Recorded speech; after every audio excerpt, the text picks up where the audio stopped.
ನನ್ನನ್ನು ಬಲೆಗೆ ಬೀಳಿಸಲು ನನ್ನ ಹುಡುಗ ನನ್ನ ಗರ್ಭನಿರೋಧಕ ಮಾತ್ರೆಗಳನ್ನು ಸಕ್ಕರೆ ಮಾತ್ರೆಗಳೊಂದಿಗೆ ಬದಲಿಸಿದ್ದನು.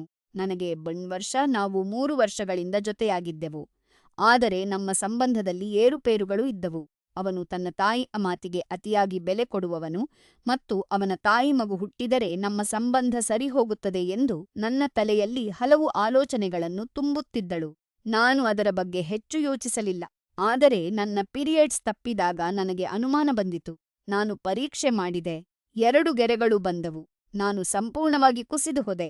ನಾನು ಅಳುತ್ತಾ, ಭಯದಿಂದ ಅವನಿಗೆ ಫೋನ್ ಮಾಡಿದೆ. ಅವನು ಕೊನೆಗೆ ಮನೆಗೆ ಬಂದು ಆ ಪರೀಕ್ಷೆಯ ಫಲಿತಾಂಶವನ್ನು ನೋಡಿದಾಗ ಅವನು ನನ್ನನ್ನು ಸಮಾಧಾನಪಡಿಸಲಿಲ್ಲ. ಅವನು ನಕ್ಕನು. ಅವನು ನಿಜವಾಗಿಯೂ ನಗುತ್ತಾ, "ಇದು ತುಂಬಾ ಒಳ್ಳೆಯದು" ಎಂದನು. ನಾನು ಮಾನಸಿಕವಾಗಿ ತುಂಬಾ ಕುಸಿದಿದ್ದೆ. ಆದರೆ ಆಗ ಬಾತ್ರೂಮ್‌ನ ಕಸದ ಬುಟ್ಟಿಯಲ್ಲಿ ನನಗೆ ಏನೋ ಕಂಡಿತು. ನಾನು ಕಸವನ್ನು ಹುಡುಕಿದಾಗ ನನ್ನ 7 ಗರ್ಭನಿರೋಧಕ ಮಾತ್ರೆಗಳು ಅಲ್ಲಿ ಸಿಕ್ಕವು. ಅವನು ಅವುಗಳನ್ನು ಸಕ್ಕರೆ ಮಾತ್ರೆಗಳೊಂದಿಗೆ ಬದಲಿಸಿದ್ದನು. ಅವನು ನನ್ನ ಫೋನಿನಲ್ಲೇ ನನ್ನ ಓವುಲೇಷನ್ ದಿನಾಂಕಗಳನ್ನು ಗಮನಿಸಿ ಯೋಜಿತವಾಗಿ ನನ್ನ ಔಷಧಿಗಳನ್ನು ಬದಲಿಸಿದ್ದನು. ನನ್ನನ್ನು ಬಲವಂತವಾಗಿ ತಾಯಿಯಾಗಿಸಲು ಅವನು ನನ್ನ ಆರೋಗ್ಯದ ಜೊತೆ ಆಟವಾಡಿದನು.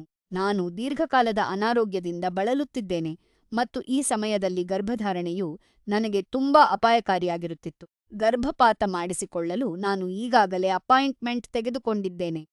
ಅವನು ನನಗೆ ನಿರಂತರವಾಗಿ ಮೆಸೇಜ್ ಮಾಡಿ ಶಾಂತವಾಗಿರು ಎಂದು ಹೇಳುತ್ತಿದ್ದಾನೆ, ಆದರೆ ಅವನು ಈಗಾಗಲೇ ನನ್ನನ್ನು ಕಳೆದುಕೊಂಡಿದ್ದಾನೆ. ನಾನು ಈ ನೀಚ ವ್ಯಕ್ತಿಯನ್ನು ಶಾಶ್ವತವಾಗಿ ಬಿಟ್ಟು ಹೋಗುತ್ತಿದ್ದೇನೆ.